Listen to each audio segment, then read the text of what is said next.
ಸರ್ಕಾರ ಅಂಗೀಕರಿಸಿದ ಬೆಂಗಳೂರು ಅರಮನೆ ಭೂಮಿ ಬಳಕೆ ಮತ್ತು ನಿಯಂತ್ರಣ ವಿಚಾರದ ಸುಗ್ರೀವಾಜ್ಞೆ 2025ಕ್ಕೆ ರಾಜ್ಯಪಾಲ ತಾವರ್ ಚಂದ್ ಗೆಹ್ಲೋಟ್ ಒಪ್ಪಿಗೆ ಸೂಚಿಸಿದ್ದಾರೆ.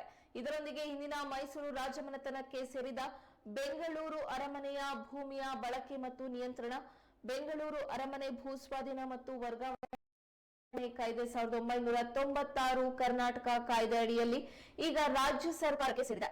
ಬೆಂಗಳೂರು ಅರಮನೆಯ 472 ಎಕರೆ 16 ಗುಂಟೆಗಳ ಸಂಪೂರ್ಣ ವಿಸ್ತರಣದ ಒಟ್ಟು ಮೌಲ್ಯವನ್ನ ಕಾಯ್ದೆಯ ಪ್ರಕಾರ 11 ಕೋಟಿ ರೂಪಾಯಿಗಳಿಗೆ ನಿರ್ಧರಿಸಲಾಗಿದೆ ಎಂದು ಸುಗ್ರೀವಾಜ್ಞೆ ವಿವರಿಸುತ್ತದೆ.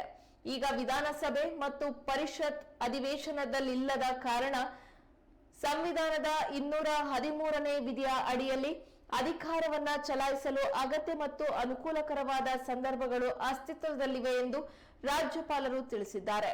ಈಗಾಗಲೇ ಜನವರಿ 27, 2025ರಂದೇ ಸುಗ್ರೀವಾಜ್ಞೆ ಜಾರಿಗೆ ಬಂದಿದೆ ಎಂದು ಗೆಜೆಟ್ ಅಧಿಸೂಚನೆಯಲ್ಲಿ ತಿಳಿಸಲಾಗಿದೆ.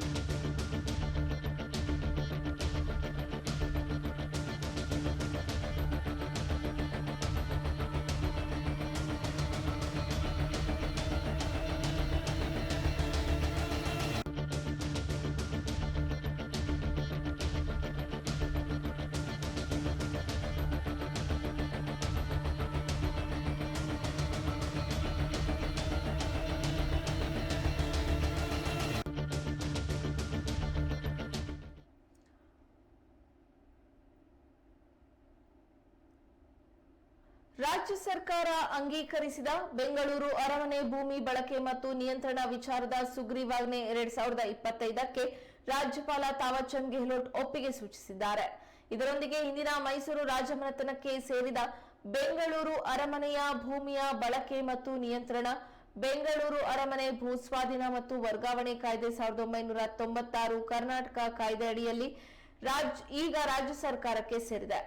ಬೆಂಗಳೂರು ಅರಮನೆಯ 472 ಎಕರೆ 16 ಗುಂಟೆಗಳ ಸಂಪೂರ್ಣ ವಿಸ್ತರಣದ ಒಟ್ಟು ಮೌಲ್ಯವನ್ನ ಕಾಯ್ದೆಯ ಪ್ರಕಾರ 11 ಕೋಟಿ ರೂಪಾಯಿಗಳಿಗೆ ನಿರ್ಧರಿಸಲಾಗಿದೆ ಎಂದು ಸುಗ್ರೀವಾಜ್ಞೆ ವಿವರಿಸುತ್ತದೆ.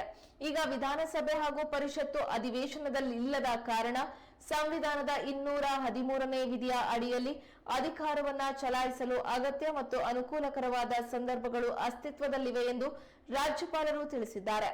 ಈಗಾಗಲೇ ಜನವರಿ 27, 2025ರಂದೇ ಸುಗ್ರೀವಾಜ್ಞೆ ಜಾರಿಗೆ ಬಂದಿದೆ ಎಂದು ಗೆಜೆಟ್ ಅಧಿಸೂಚನೆಯಲ್ಲಿ ತಿಳಿಸಲಾಗಿದೆ.